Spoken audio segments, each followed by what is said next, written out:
Good evening, ladies and gentlemen. It's your buddy Chewie here, coming at you. Um, it's been a couple days here. Things have been busy. Um, COVID, it continues to ramp up. Um, you know, Governor of Ohio the other day said that our kind of stay-at-home order now is through May 1st. So we're going to be here for the foreseeable future, and I'm not gonna bother. I've talked about that a couple times here, so I hope everybody's healthy and staying safe and keeping their distance. So tonight I'm gonna do what I thought this show was gonna be about. I'm gonna review an old school wrestling pay per view. I'm going to start with the 1985 Wrestling Classic. I watched this on the WWE Network, so it's available there. I imagine you can probably find it on YouTube or what have you as well. But I got some notes here. I watched this. It took me a couple days, so I did not sit down and watch this all the way from the beginning. Um, but over a few days here, I sat down and I watched it, and I gotta say, I really enjoyed it. This was I've never sat down and watched this pay per view from beginning to end, um, and it's funny. I thought this was the oldest pay per view. I thought it was the first WWE pay per view. I was wrong. It took place on November 7th, 1985. I thought it took place directly before WrestleMania 1. It actually didn't. It took place, so WrestleMania was in probably March or April of 1985, and this would take place in November. So um, I'm not going to go through match by match. I'll put a link to the wiki article about the show, so you can kind of go through it. But it was a one night tournament, very similar to WrestleMania 4. Um, and it was interesting. And there's a lot of the same people in this tournament that were in WrestleMania 4. Um, it was commentated primarily by Gorilla Monsoon and Jesse the Body Ventura, which is, for my money, is probably the best duo of all time. Um, I think Jim Ross is probably the all-time best, but in terms of a duo on the mics, Gorilla and Jesse is kind of is what I started with, and that's the classic lineup there. That's the one that I really enjoy. You did have Vince McMahon there for sure. Vince was not the Mr. McMahon character, but he was just a commentator. You also had Lord Alfred Hayes. You had Gene Okerlund. So if you are a long-time wrestling fan like I am, it's cool to go back and see these guys, right? So I'll just kind of go through my notes here. The first note was, how hot was Liz? Miss Elizabeth Mann with Randy Macho Man Savage. I mean, she was stunning, right? She was really the first kind of wrestling valet or wrestling manager that I can remember. Um, she was stunning. She really was. So Jesse the Body, he refers to Ivan Putski as Paduski, which I thought was just hilarious. Jesse was always kind of playing the heel, right? And so he would make fun of the faces, and he would always refer to Tito Santana as Chico Santana, and I always got a kick out of that. So Macho Man cheated to win that match in the first round match. He was up against Ivan Paduski. It was there was the next match was Davey Boy Smith was in the match. And again, I should actually pull it up here to see so that I can refer to what the actual matches are. Hang on one second. I will 85 Wrestling Classic. It was funny. It looked, in my notes here, it said it looks like Davey Boy. Maybe was he hurt? So that was kind of my he was wrestling Nikolai Volkoff. No, that's not Nick Volkoff. Let me see. So first round, I'm gonna go back. I lied. I will go back. Adrian Adonis beat Corporal Kirshner. Um, uh, Dynamite Kid beat Nikolai Volkoff um, in 9 seconds. Right. So it was hilarious. Right. It was one of these things where Nikolai was singing the Russian national anthem, and Dynamite goes up to the top rope and gives him a drop kick off the top and beat him in 9 seconds. In retrospect, I suppose I should have assumed that there was going to be a lot of quick matches, and there were. This was a quick way to get a match. Randy Savage beat Ivan Putski. Davey Boy Smith and Ricky Steamboat was a good match. It was only 3 minutes long, but it was a good match. And it was strange the way that match ended. The referee, so Davey went into the ropes, and he kind of crotched himself on the ropes. And I don't know if that was part of the match or if he actually got hurt. But like immediately the ref stepped in and stopped the match, and it was strange. My next note here was how slim Junkyard Dog was.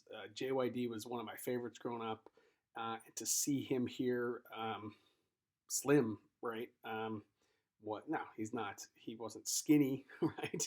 But he was slimmer than I remember him being. How about that? One thing that I thought was really interesting was so he was in the first round. He was facing the Iron Sheik, and Junkyard Dog actually broke out of the camel clutch, which I do not remember ever happening. Certainly when Sheik was using that move. So I thought that was kind of interesting.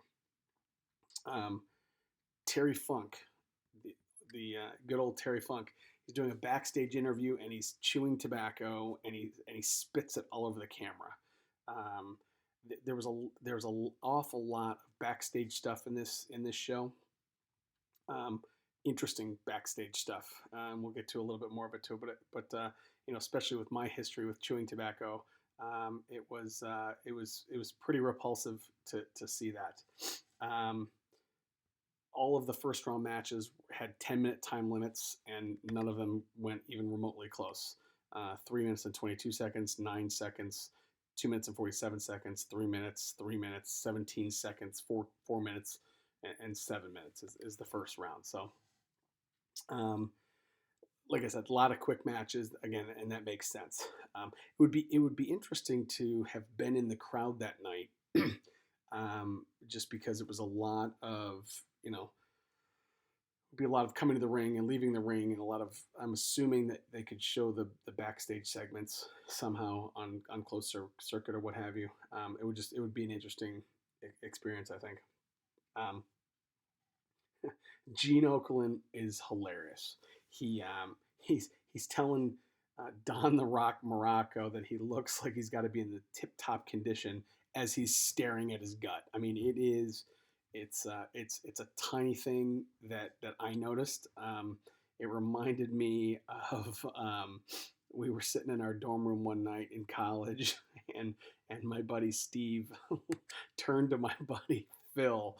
Phil was laying on the couch, and I don't know if he was drunk or whatever, but he had a t-shirt on and a pair of shorts, and Steve turned to him and he says, "Gee, Phil, you're looking fit."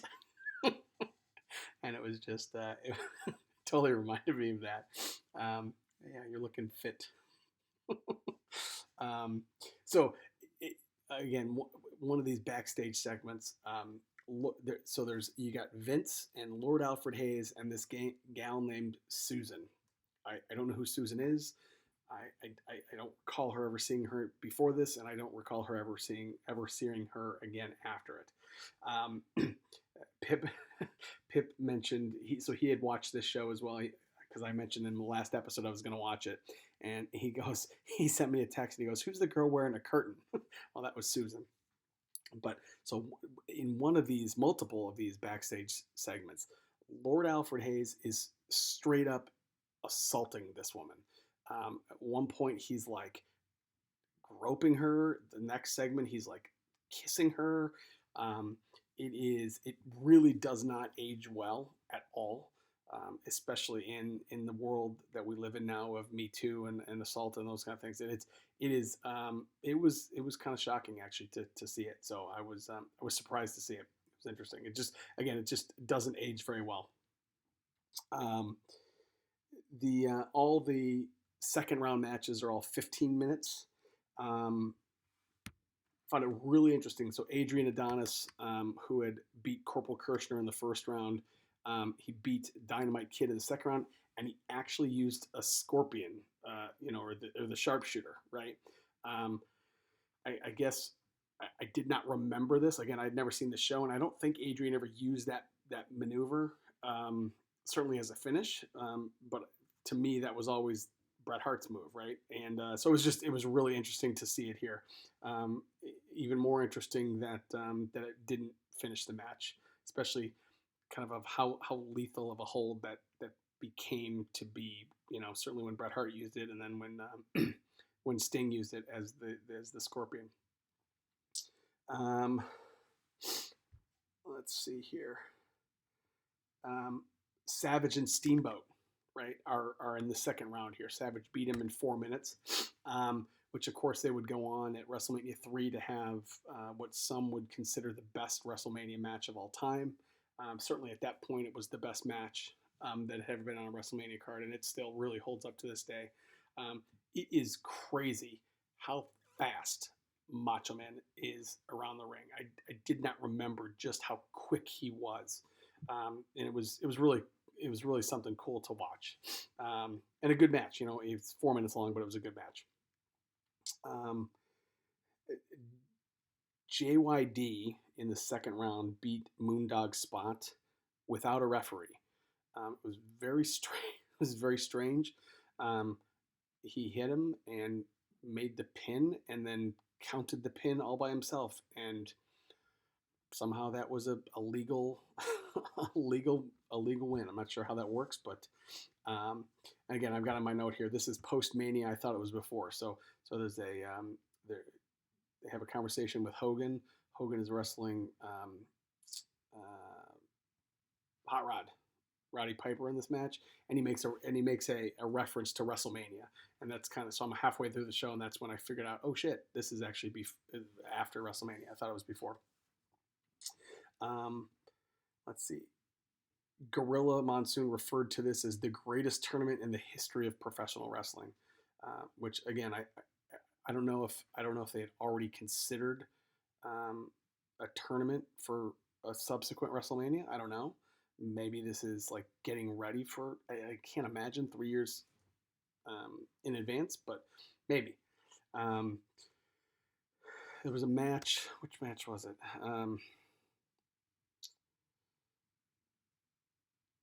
It must have been. Oh, you know what? It was Dynamite Kid and Randy Savage in the third round. And in fact, it was at the end of the match. Is how the match ended. Dynamite superplexes Savage off the top rope, and both Gorilla and Jesse were like, "Oh my god, I've never seen that before. It's the first time I've ever seen it. What is it? This, that, and the other thing."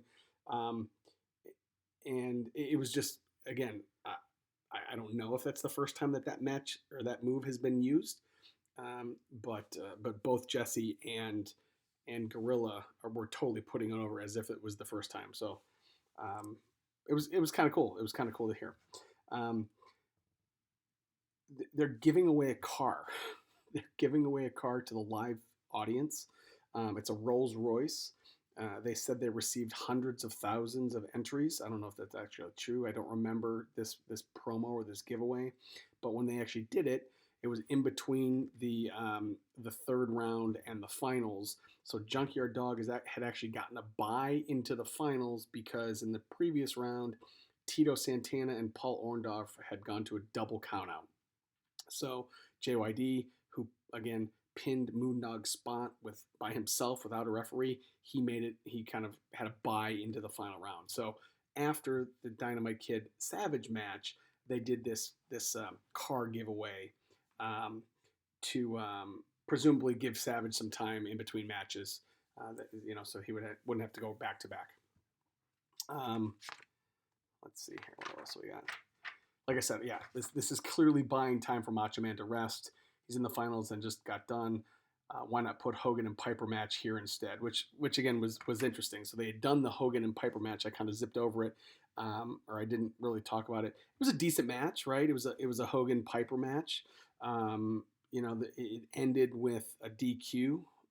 Cowboy Bob Orton came in and caused the DQ.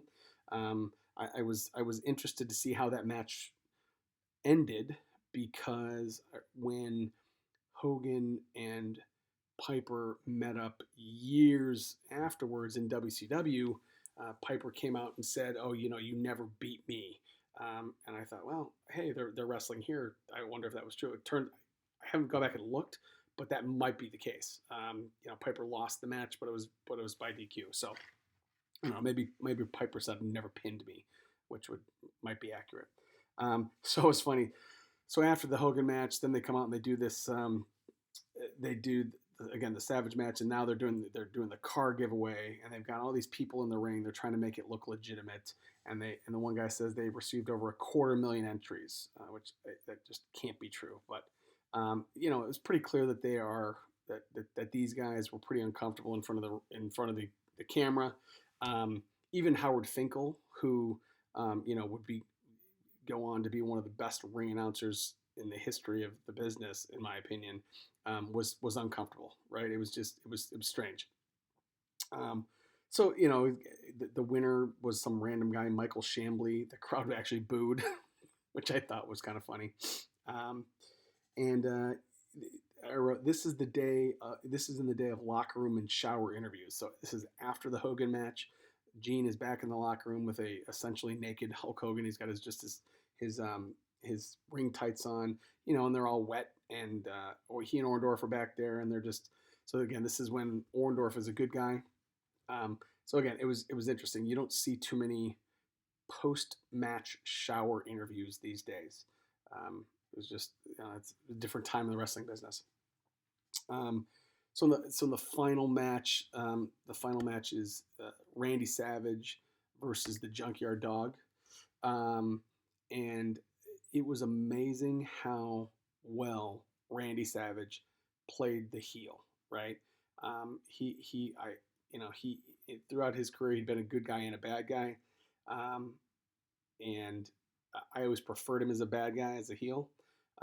In this point, he would take Liz and he would pull Liz in front of him so that JYD couldn't get to him. It's just like kind of little things like that. And it was interesting. This match actually ended on a countout. JYD won via countout.